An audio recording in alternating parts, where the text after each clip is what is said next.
Today we're taking a look at a bold statement from Palantir CEO Alex Karp, who says something has gone completely wrong with the way AI is being sold. In this CNBC interview, Karp shares his thoughts on Palantir's new partnership with NVIDIA, the future of frontier AI models, data ownership, and why he believes many businesses are losing trust in today's AI landscape. First, I'll play the interview clip uninterrupted, then I'll break down exactly what Karp is saying and give you my own reaction and analysis. After that, we'll dive into 3 mid-cap AI stocks that I believe investors should be watching right now. Let's hear what Alex Karp has to say. Let's get to the NVIDIA deal first. Because I have so much respect for NVIDIA and Jensen Huang, I'm going to try to keep this more adult than I usually do. But the truth is, if you want to know how this came together, from my perspective, there are a lot of technical issues. Who controls the models? Who controls the weights? Who controls the value of your business? You know, we're sitting on critical infrastructure across America, Ukraine, Israel. Everyone who uses LLMs on the battlefield runs on top of our ontology.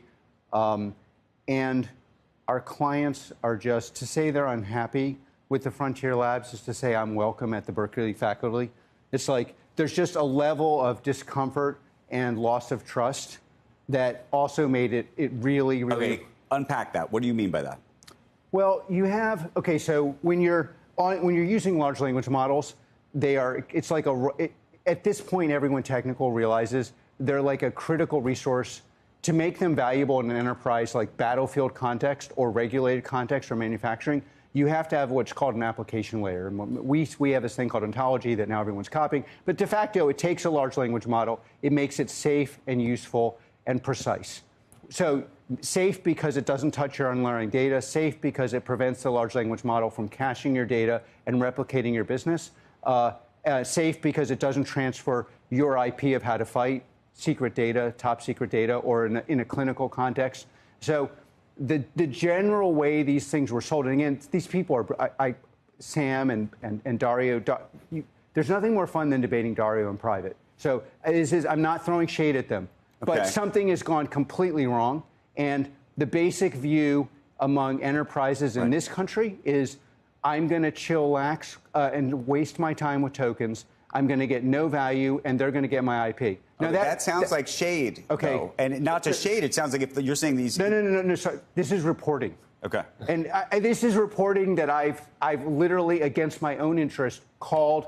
These are like I'm profiting from this, right? So the reality is, you may not like us at my former school, Haverford, or Berkeley, but enterprises in this country trust and love us, especially ones that are involved in critical infrastructure, both public and private.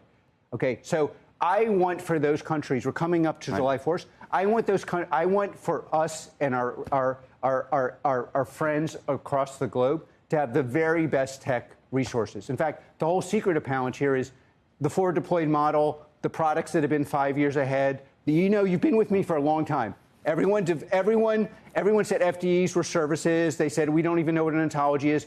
That's the only thing people talk about now. The secret was we delivered the best things for the warfighters.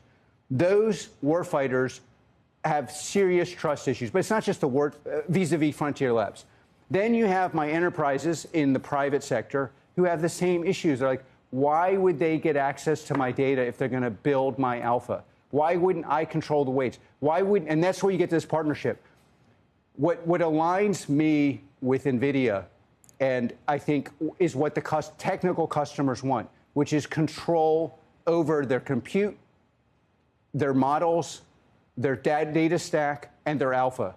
They want to know they own the means of production. It's not being transferred to someone else. They're not interested in some fake deploy co that somehow is deploying tokens that transfers the alpha to a third party. And the jig is up. And so we have to figure out a way, our products are agnostic. We now sell a product to customers that allows you to switch from model to model, and we're completely agnostic. But we need to rebuild trust, and that trust is going to happen where everyone gets to ask and answer basic questions. Who owns the data? Where is it cached? Are the prompts secure? Is this being transferred to you? Are you being okay? If it was so valuable, let's say I can make you $1 billion tomorrow. Wouldn't I say, I'll make you $1 billion and I want 30%?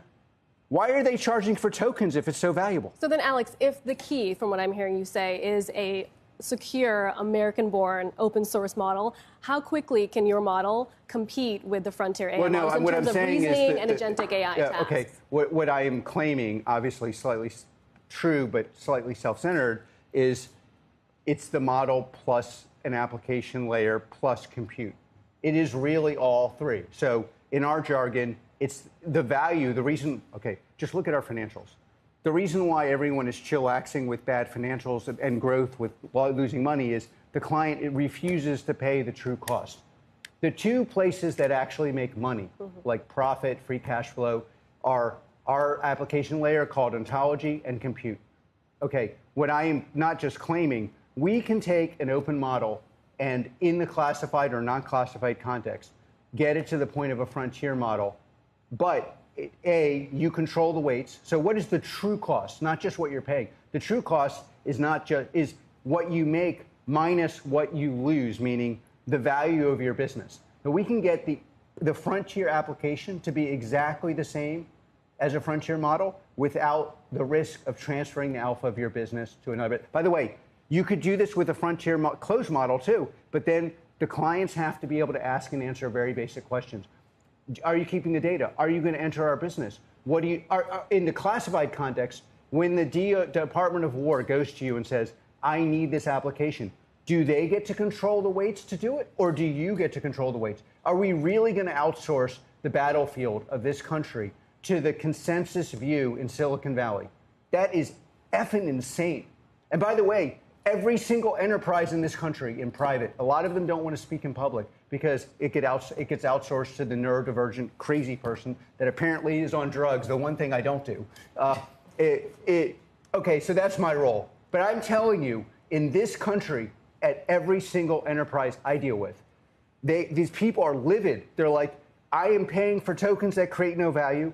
These people are stealing the weights and alpha of my business, and they're creating a wealth tax that does not help the poor. It just punishes, starts with the billionaires. Every single person at this table is going to be paying a wealth tax only to punish us. And the reason for it is because these models have been completely irresponsibly oversold. And the sell is, it's dangerous for everyone, which is why I can give it to all your adversaries, but I can't give it to the Department of War, or I can't safely give it to an enterprise in this country without being certain that the alpha of that business could transfer to this model tomorrow, i.e. I have no business, no job. You sound pretty angry. No, this is the voice of American business that is being channeled through me. And I'm telling you, it is absolutely a problem for this country because we are on the cutting edge of every single AI technology.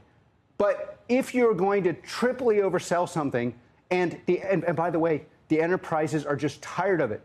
But by the way, just a minute. I want everybody watching this, to test what I'm saying, especially investors who think somehow this is working. The first thing that immediately stood out to me was how much emphasis Karp placed on trust rather than raw AI capability. Most people assume the AI race is simply about building the smartest model, bigger models, more parameters, better reasoning, faster responses. But Karp is arguing that enterprises and governments actually have a completely different priority. His position is that the model itself is becoming just one piece of the puzzle. According to him, the real competitive advantage is everything surrounding the model. That includes the infrastructure, the security, the deployment, the application layer, the governance, the permissions, the data controls. Essentially everything that allows AI to operate safely inside an organization. I actually think this is one of the more interesting points he made. If you think about it, a Fortune 500 company isn't paying millions of dollars simply because ChatGPT can write an email or summarize a document. They're paying because they need AI to interact with confidential financial records, customer databases, manufacturing systems, defense operations, healthcare information, and intellectual property that simply cannot leak outside the organization. That is an entirely different problem than asking an AI chatbot to answer trivia questions. This is where Karp repeatedly brought up Palantir's ontology platform. He described ontology as the application layer that sits between the large language model and the customer's actual data. His argument is that this layer makes AI safe enough for military operations, classified environments, manufacturing companies, hospitals, and other highly regulated industries. Whether that claim proves completely true over time remains to be seen, but it explains why Palantir keeps talking about ontology every chance they get. They're trying to convince customers that the real value isn't the AI model itself. It's the operating system that allows businesses to actually trust the AI. Another theme that dominated this interview was ownership. Karp returned to this idea over and over again. Who owns your data? Who owns your model? Who owns the weights? Who owns your intellectual property? Who ultimately benefits from the information flowing through your AI systems? This wasn't just a technical discussion, he was making a business argument. His concern is that companies are handing enormous amounts of valuable information to AI providers without fully understanding what they're giving away. When he talks about alpha, he's essentially referring to the unique competitive advantage every company has. That could be trading strategies, manufacturing processes, supply chain optimization, defense intelligence, medical research, customer behavior, anything that gives a business an edge over competitors. Karp's fear is that if enterprises aren't careful, they'll gradually teach outside AI companies how their businesses operate. Eventually, those AI providers become smarter because they've absorbed knowledge from thousands of companies. Meanwhile, the original businesses slowly lose the uniqueness that made them successful in the first place. Now, whether that scenario actually plays out exactly the way Karp describes is still open for debate, but I don't think it's an unreasonable concern. We've already seen how valuable data has become over the past 20 years. The biggest technology companies built trillion-dollar businesses largely because they accumulated enormous amounts of user data. Now we're entering an era where enterprise data may become even more valuable than consumer data. So I can understand why CEOs would be asking difficult questions before allowing AI systems unrestricted access to their operations.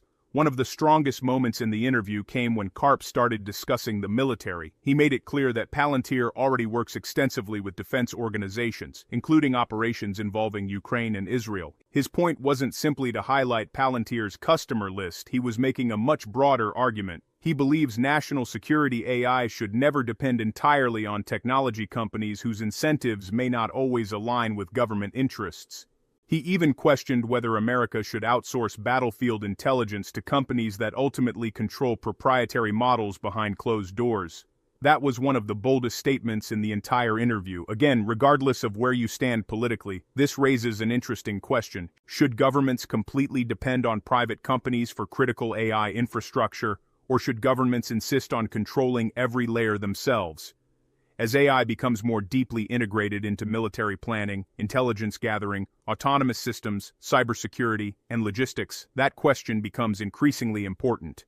Karp clearly believes governments should retain maximum control. That belief also explains why he was so enthusiastic about partnering with NVIDIA. At first glance, many people assumed this partnership was simply about using NVIDIA's powerful chips. But listening closely, Karp framed it differently. He sees NVIDIA as enabling customers to maintain control over their own compute infrastructure. Instead of forcing customers into one closed ecosystem, Palantir wants organizations to have flexibility. Use whichever model you want. Switch models whenever you want. Own your infrastructure. Own your data. Own your AI deployment. That's the message he kept repeating. In other words, Palantir doesn't necessarily care which large language model wins. They're positioning themselves as the software layer sitting above every model. That's actually a very smart strategic position if it works. Because instead of betting everything on one AI model outperforming everyone else forever, they're betting that enterprises will eventually use multiple models depending on the task. If that happens, Palantir becomes the traffic controller instead of competing directly against model creators. Something else I found fascinating was Karp's criticism of what he called token-based economics. He repeatedly questioned why businesses are paying enormous amounts for tokens if those interactions aren't actually creating proportional business value. His argument is that AI vendors have convinced companies to focus on usage metrics instead of measurable business outcomes. That really stood out to me because we've seen this pattern before in technology. During the early days of cloud computing, many businesses rushed into the cloud without fully understanding long-term costs. Some companies later realized they had dramatically underestimated how expensive their cloud infrastructure would become over time. Now we're seeing similar conversations emerge around AI. Companies are experimenting aggressively, budgets are increasing rapidly, but executives are increasingly asking one important question: where is the actual return on investment? If AI costs millions of dollars every year but only produces marginal productivity improvements, eventually CFOs are going to push back. Karp believes Palantir solves that problem because they're focused on generating measurable operational improvements instead of maximizing token consumption. Whether that proves true financially will ultimately show up in future customer results. Another thing worth mentioning is Karp's communication style. He is unlike almost every other Fortune 500 CEO. Most executives carefully avoid criticizing competitors directly. Karp does almost the opposite. He openly challenges industry narratives. He questions business models. He speaks emotionally, sometimes dramatically, sometimes provocatively, sometimes even theatrically. That personality certainly isn't for everyone. Some investors love it because they see authenticity. Others dislike it because they believe CEOs should project more restraint. Personally, I think it makes his interviews significantly more interesting because you never feel like you're listening to a scripted earnings call. You genuinely get insight into how he views the competitive landscape. Whether every prediction comes true is another matter entirely, but you certainly understand where he stands. Throughout the interview, he also hinted at something investors should pay attention to over the next several years. He believes AI models themselves are gradually becoming commoditized. If that happens, then the competitive advantage shifts elsewhere. It shifts toward deployment, security, integration, workflow automation, governance, compliance, infrastructure. In other words, companies may stop asking, which model is smartest? Instead, they'll ask, which platform allows us to safely use any model across our business?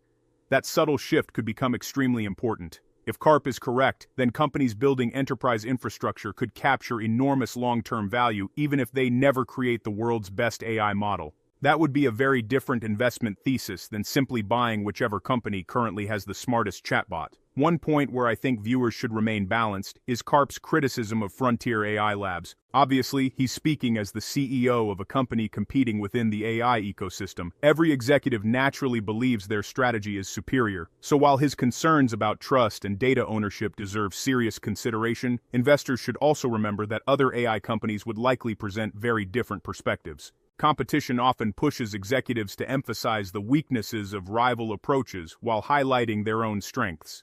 That's completely normal.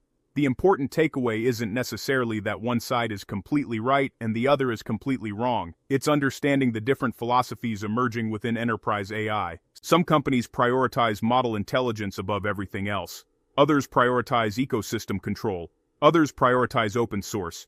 Others prioritize enterprise deployment. Palantir clearly falls into the deployment and infrastructure camp. As the interview wrapped up, Karp almost sounded like he was speaking on behalf of corporate America rather than just Palantir. He insisted that businesses are frustrated. He believes they're tired of paying for AI services that don't generate proportional value. He believes they're worried about losing ownership of their own competitive advantages. And he believes the next phase of AI adoption will be driven less by hype and more by trust. Whether he's completely right or partially right, I think that's probably the biggest takeaway from this entire conversation. The AI race isn't just about building smarter models anymore. It's becoming a battle over who controls the infrastructure, who protects enterprise data, who earns customer trust, and who ultimately owns the intelligence that businesses create. For investors, that distinction matters because it changes how you evaluate AI companies. Instead of asking which chatbot gives the best answers today, it may be more important to ask which companies are building the systems that enterprises will trust to run trillion-dollar operations over the next decade. And if Karp's vision ends up being correct, the biggest winners in AI may not necessarily be the companies with the flashiest consumer products. They could be the companies quietly building the secure operating systems that allow every other AI model to function safely inside governments, critical infrastructure, and the world's largest businesses. Now let's dive in and break down the 3 mid-cap AI stocks that could still have significant upside as the artificial intelligence revolution moves into its next phase. Let's start with Bandwidth Inc., ticker symbol BAND. When most investors think about AI, they immediately think about chatbots, large language models, or powerful chips. But very few people stop to think about how AI actually communicates with the outside world. If an AI assistant calls a customer, sends a text message, verifies an identity, schedules an appointment, handles customer support, or powers a voice interaction, there has to be an underlying communications infrastructure making all of that possible. That's where Bandwidth comes in. Bandwidth operates as a communications platform as a service provider, which means it offers software APIs that allow businesses and developers to integrate voice, messaging, and communication services directly into their applications. But what makes Bandwidth different from many competitors is something most investors overlook. Bandwidth is the only API platform provider that owns a Tier 1 network. That may sound technical, but it is a huge competitive advantage. Most communications providers rely on third-party networks. Bandwidth owns its own network infrastructure, giving it greater control over quality, reliability, scalability, and costs. Think about what that means in an AI-driven future.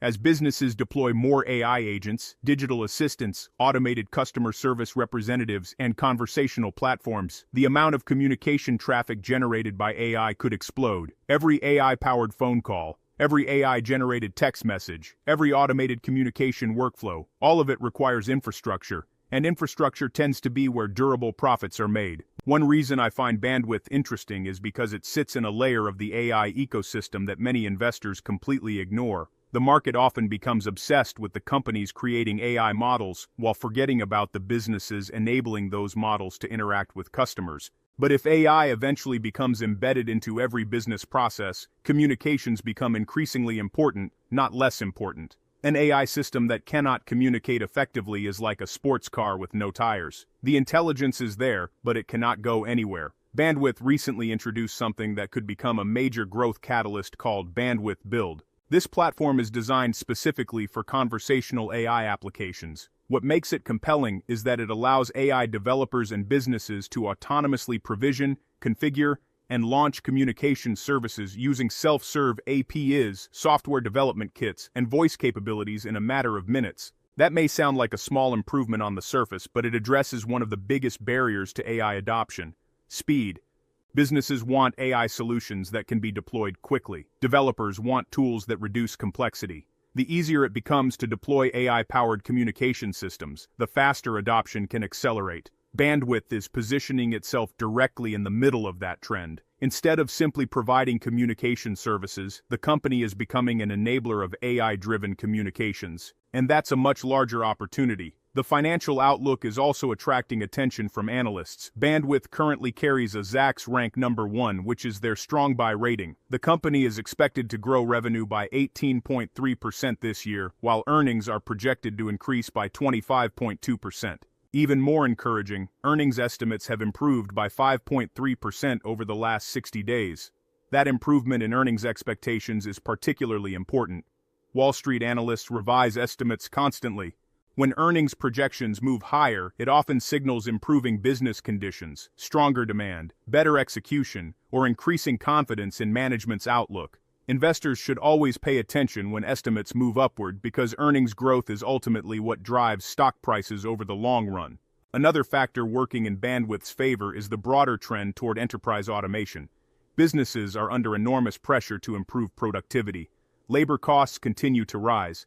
Customer expectations continue to increase, and AI offers a potential solution to both problems. Companies are increasingly deploying AI-powered systems to handle customer inquiries, appointment scheduling, technical support, sales outreach, verification processes, and routine communication tasks. Every one of those use cases benefits from reliable communication infrastructure. The more successful AI becomes, the more valuable communications platforms may become.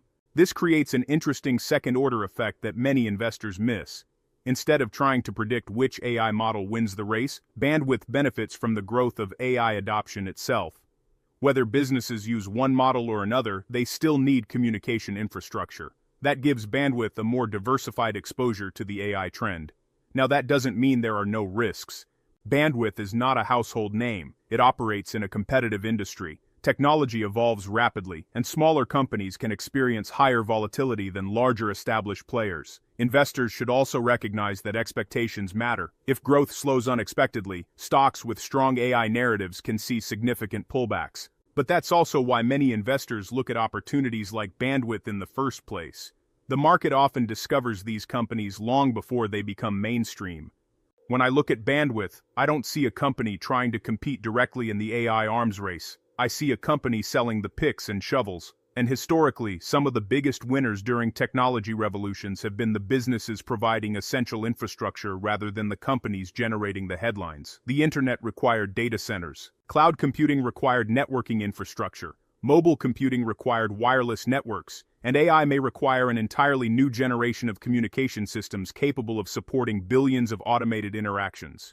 Bandwidth appears determined to be part of that future. The company's ownership of a Tier 1 network gives it a unique competitive position. Its Bandwidth build platform aligns directly with conversational AI growth. Its earnings outlook continues to improve, and its exposure to AI infrastructure makes it one of the more intriguing mid-cap opportunities for investors willing to look beyond the obvious names dominating financial headlines.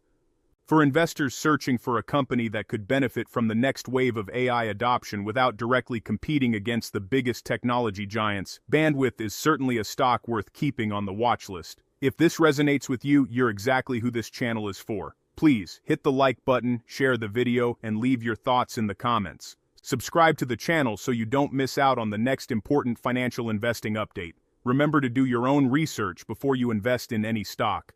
The second stock is Arteris Inc., ticker symbol AIP. One of the biggest misconceptions about artificial intelligence is that it all comes down to software. While software certainly gets most of the attention, none of these AI applications would exist without incredibly sophisticated semiconductor designs underneath the surface. Every AI workload starts with hardware, and before that hardware can even be manufactured, it has to be designed. That is exactly where Arteris fits into the AI ecosystem. Instead of manufacturing chips, Arteris provides what is known as System IP, including network-on-chip interconnect technology and IP deployment software that helps semiconductor companies design increasingly complex system-on-chip architectures. Now I know that sounds extremely technical, so let's simplify what this actually means. Think of a modern AI chip as a massive city. Inside that city are billions of tiny transistors that all need to communicate with each other efficiently. If those communication pathways are poorly designed, the entire chip becomes slower, less efficient, and consumes more power. Arteris develops the technology that helps organize that communication. Its intellectual property acts almost like the highway system inside an advanced semiconductor. The faster and more efficiently information moves throughout the chip, the better the overall performance. And as AI models become larger and more demanding, those communication systems become even more important. This is one reason I think Arteris occupies a very attractive niche. The company is solving an engineering problem that only becomes more valuable as chips become more advanced. It is not trying to compete with hundreds of AI software startups. Instead, it provides technology that sits much deeper inside the semiconductor design process. That creates a different type of competitive advantage. When semiconductor companies design an advanced chip, changing the underlying architecture is not something they do overnight. These development cycles often take years. Once a customer integrates Arteris technology into a design, that relationship can continue across multiple product generations. That creates sticky customer relationships and recurring licensing opportunities. One of the biggest growth drivers for Arteris right now is automotive AI. Today's vehicles are becoming rolling supercomputers. Advanced driver assistance systems continue to grow more sophisticated every year. Features such as intelligent safety systems, driver monitoring, autonomous capabilities, and real-time decision-making all require enormous computing power. That computing power depends on increasingly complex semiconductor designs. Arteris has become an important supplier of the technology that helps make those designs possible. As vehicles continue evolving toward higher levels of automation, the demand for advanced chip architectures is likely to increase as well. But automotive is only one part of the story. Another major opportunity comes from edge AI. For years, much of artificial intelligence has relied on cloud computing. Data travels to a remote server, gets processed, and then returns back to the user. But that model is beginning to change. Many AI applications now require decisions to happen instantly. Industrial robots, medical devices, factory automation, smart cameras, security systems, retail analytics. These systems cannot always afford the delay of sending information to the cloud and waiting for a response. Instead, AI processing increasingly happens directly on the device itself. That is what investors refer to as edge AI. And edge AI requires highly efficient semiconductor architectures capable of delivering maximum performance while consuming minimal power. That plays directly into Arteris's strengths. As more intelligence moves closer to where data is created, the demand for sophisticated chip design technology should continue expanding. One thing I really like about Arteris is that it benefits from several long-term trends at the same time. Artificial intelligence continues growing. Automotive electronics continue becoming more advanced. Edge computing continues expanding. Semiconductor complexity continues increasing. Each of those trends independently supports the need for better chip architecture. Together, they create a powerful long-term demand environment. Financially, the outlook also looks impressive. Arteris currently carries a Zacks rank number 2, which represents a buy rating. Revenue is expected to grow by an impressive 34.4% this year, while earnings are projected to surge by 72.7%. Perhaps even more encouraging is the fact that earnings estimates have increased by an extraordinary 62.5% over the last 60 days. That last number immediately caught my attention. Analysts rarely increase earnings expectations that aggressively unless they are seeing meaningful improvements in business momentum. While no estimate is guaranteed to become reality, upward revisions of that magnitude often indicate growing confidence in future performance. This is exactly the kind of trend long-term investors like to monitor because improving earnings expectations frequently lead to stronger institutional interest. Another aspect of Arteris that deserves attention is its business model.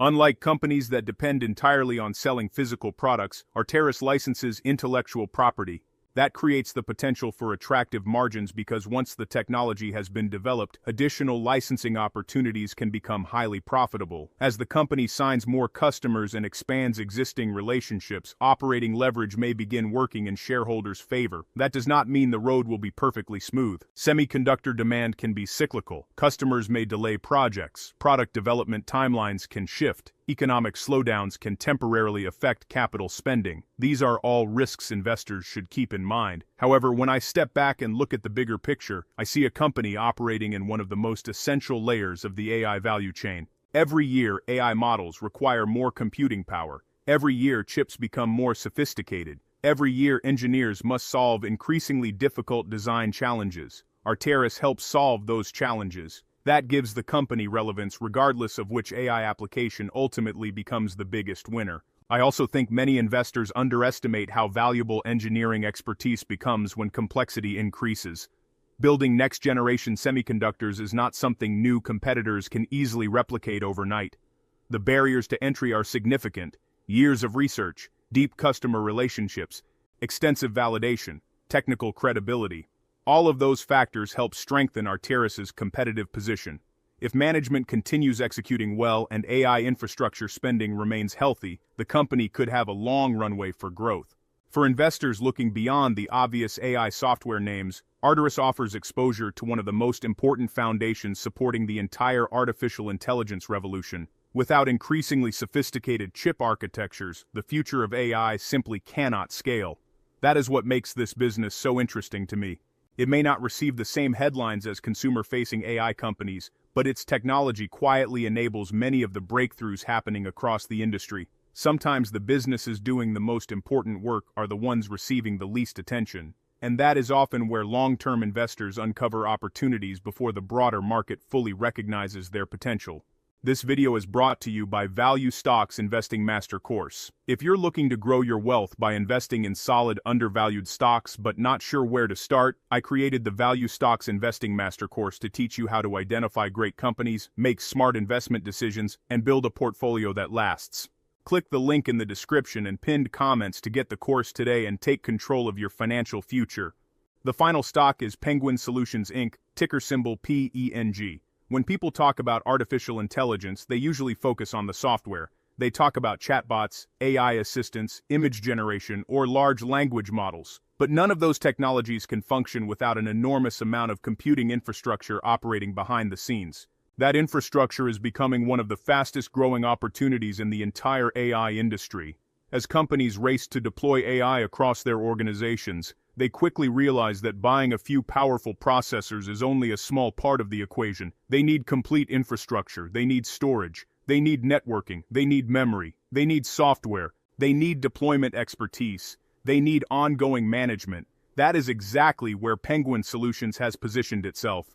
The company designs, builds, deploys, and manages enterprise solutions for organizations around the world. It provides integrated hardware, software, and services that support both traditional high-performance computing environments and modern AI workloads. What makes this particularly interesting is that Penguin Solutions is not simply selling individual components. Instead, it is helping customers build complete AI infrastructure from the ground up. That becomes increasingly valuable because deploying AI at enterprise scale is incredibly complex. Many organizations simply do not have the internal expertise needed to build large AI clusters, optimize performance, manage thousands of GPUs, or maintain highly efficient computing environments. Rather than trying to solve all of those challenges themselves, businesses increasingly look for experienced partners. Penguin Solutions is positioning itself to become one of those partners. One product that really stands out is Penguin Solutions Origin AI. Origin AI is designed specifically for customers deploying GPUs at scale. As more enterprises invest heavily in artificial intelligence, managing those massive computing environments becomes a significant challenge. Companies need systems that maximize performance, reduce downtime, improve resource utilization, and simplify deployment. Origin AI is designed to address exactly those needs. I think this is an area many investors still underestimate. The AI conversation often centers around who has the smartest model. But as AI adoption spreads across every industry, infrastructure management may become just as important as model intelligence. Having access to powerful computing hardware is one thing. Keeping thousands of systems running efficiently every single day is something entirely different. That creates a long runway for companies focused on enterprise AI infrastructure. Another important part of Penguin Solutions' business is its Smart Modular Technologies division. This business provides integrated memory solutions supporting networking, telecommunications, data analytics, artificial intelligence, and machine learning applications. Memory may not be the most exciting topic for investors, but it is absolutely essential. As AI models become larger and more complex, memory requirements continue increasing. Training and running sophisticated AI applications requires enormous amounts of high-performance memory capable of moving data quickly and efficiently. Without sufficient memory performance, even the most advanced computing systems become bottlenecks. That means Penguin Solutions is participating in several important layers of the AI ecosystem simultaneously. The company provides infrastructure, it provides deployment expertise, it provides enterprise services, it provides memory solutions, and it helps customers operate AI environments efficiently over the long term. I actually like this diversified approach because it reduces dependence on any single product category. Instead of relying on one breakthrough technology, Penguin Solutions benefits from the broader expansion of enterprise AI spending. Financially, the outlook also looks encouraging. The company currently holds a Zacks rank number 1, representing a strong buy rating. Looking ahead to the next fiscal year ending in August 2027, revenue is expected to increase by 25%, while earnings are projected to grow by an impressive 37%. Perhaps even more notable is that earnings estimates have climbed 26% over the past 30 days. Again, this is another example of analysts becoming increasingly optimistic about future business performance. When estimates continue moving higher, it usually reflects improving confidence that demand remains strong and management is executing effectively. While future growth is never guaranteed, these upward revisions certainly suggest positive momentum. One reason I think Penguin Solutions deserves more attention is because enterprise AI is still in its early stages. Many companies are only beginning to experiment with artificial intelligence. Over the next several years, businesses will likely move from pilot programs to company-wide deployments.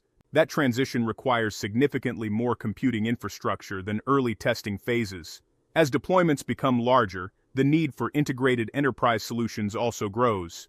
That could create a favorable environment for companies like Penguin Solutions. Another factor worth considering is that artificial intelligence continues expanding into industries that traditionally have not relied heavily on high-performance computing: healthcare, manufacturing, financial services, scientific research, retail, telecommunications, energy. Virtually every major industry is exploring ways to improve productivity through AI. As that transformation accelerates, demand for reliable infrastructure partners could increase right alongside it. Of course, investors should also recognize the risks. Technology changes rapidly. Enterprise spending can fluctuate depending on economic conditions. Competition remains intense across infrastructure markets. Execution will continue to matter. But when I evaluate Penguin Solutions, I see a company participating in one of the strongest long-term investment themes available today. Instead of trying to predict which individual AI application becomes the biggest winner, Penguin Solutions benefits from helping organizations build the foundation required for AI adoption itself. Sometimes investing becomes much easier when you stop chasing headlines and start focusing on the businesses quietly enabling entire industries. Infrastructure companies rarely receive the same excitement as flashy consumer technology names. Yet history has repeatedly shown that infrastructure often generates durable long-term demand because every technological revolution depends on it. When you look at all three companies we covered today, an interesting pattern begins to emerge. Bandwidth is helping AI communicate with customers. Arteris is helping design the next generation of AI chips. Penguin Solutions is helping enterprises build and manage the computing infrastructure that allows artificial intelligence to operate at scale. Each company occupies a different layer of the AI ecosystem. Each benefits from long-term adoption trends, and each addresses real business problems that become more important as artificial intelligence continues moving into the mainstream. That does not automatically make them guaranteed winners. Every investment carries risk. Markets can remain volatile. Growth expectations can change. Competition can intensify. That is why diversification and careful research remain essential parts of successful investing. Still, I believe one of the biggest mistakes investors make is focusing only on the largest companies making headlines. Some of tomorrow's biggest winners may already be growing quietly while most of the market is paying attention somewhere else. That is exactly why I enjoy looking for opportunities in quality mid-cap businesses with improving fundamentals, expanding earnings expectations, and exposure to powerful secular growth trends. These companies may not dominate the news every day, but they are building technologies that could become increasingly valuable as artificial intelligence becomes woven into every part of the global economy. If you want exclusive stock tips, in-depth analysis, real-time trade alerts, and free investing guides, join the Stocks Galore Patreon today and take your investing game to the next level. Our members get full in-depth analysis on most of the stocks mentioned here. Head over to patreon.com/stocksgalore and become part of our growing community of smart investors. Link is in the description. Now I would love to hear your opinion. Which of these three companies do you believe has the strongest long-term competitive advantage? Do you prefer Bandwidth's communications infrastructure, Arteris' semiconductor design technology, or Penguin Solutions' enterprise AI infrastructure business? Let me know your thoughts in the comments because I always enjoy reading your perspectives. Do not forget to like the video, share your thoughts in the comments, and subscribe so you do not miss the next important investing update. Thanks for watching, and I will see you in the next one.